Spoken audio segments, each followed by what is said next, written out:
发生伫新北市永和震惊全国的分尸案，警方无到12小时就抓到凶手来破案，竟然是后生杀死老爸，甲老爸来分尸。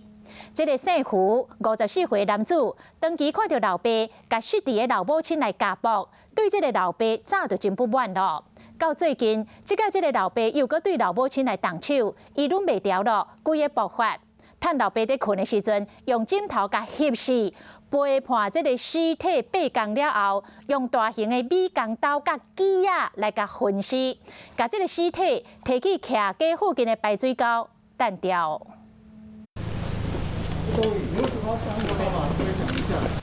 头咧咧无讲话，伊就是杀死老爸了后分尸的主嫌姓胡的查甫人。记者伫甲问，伊拢无应。我准备要杀爸爸。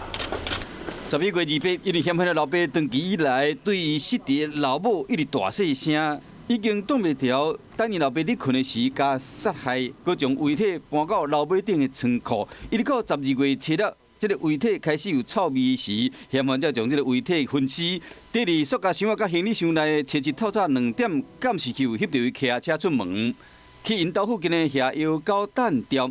创死时间前后有9天，一直到七八早起，附近的住户发现才报警。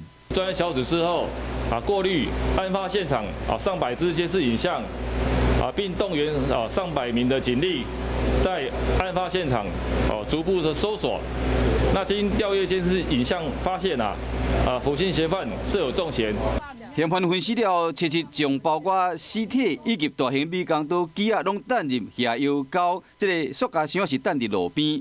七八遗体被找到的时，警方12点钟内就掌握到嫌犯掠到人，目前行李箱也未找到。